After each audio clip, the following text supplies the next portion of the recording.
નમસ્કાર મિત્રો, તમારું સ્વાગત છે અમારા વિડીયોની અંદર. અને આજે આપણે વાત કરવાના છે ખૂંખાર મેલડીમાંના પરચા વિશે.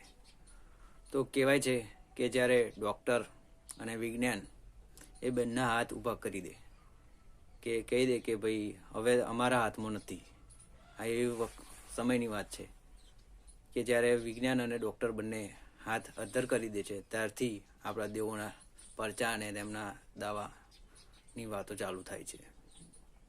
તો આ તમને દેખાતા ભાઈ, જેમનું નામ વિપુલભાઈ છે અને તેમનું ગામ સરસાવ છે.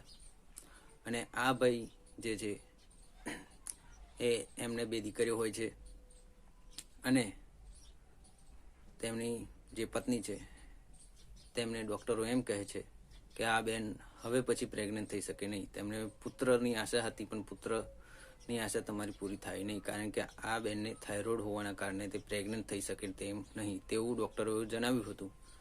પણ જે તેમના મમ્મી છે તેમને વિશ્વાસ હતો મેલડી માતા ઉપર અને તેમને માનતા રાખી હતી. તે માનતાના હિસાબે તેમના ઘરમાં તેમની વાઈફ જે છે એ પ્રેગ્નન્ટ થાય છે માતાજીની દયાથી. અને જ્યારે ડૉક્ટરો ને તેના રિપોર્ટો કરે છે બધા, અને ડૉક્ટરો કહી દે છે કે ભાઈ આ અમારા હાથમાં કેસ છે નહીં, એટલે કે આ જે છોકરું થાય એની કોઈ ગેરંટી નહીં, એવી રીતનું ડૉક્ટરો કહે છે.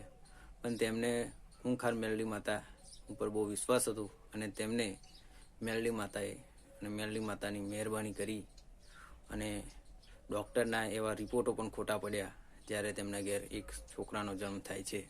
અને તે છોકરાનો જન્મ થાય એટલે મેલડી માતાના જે ખૂંખારનું ધામ છે મેલડી માતાનું, તે આવે છે અને પોતાનો આખી વાત કરે છે અને કહે છે કે જ્યારે ડૉક્ટર અને વિજ્ઞાન જ્યારે હાર માની જાય એવા સમયથી ખૂંખાર મેલડીની વાતો શરૂ થાય છે અને એના પરચાની વાતો ચાલુ થાય છે.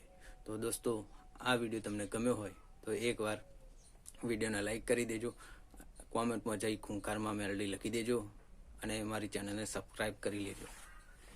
જય ખૂંખાર મેલડી.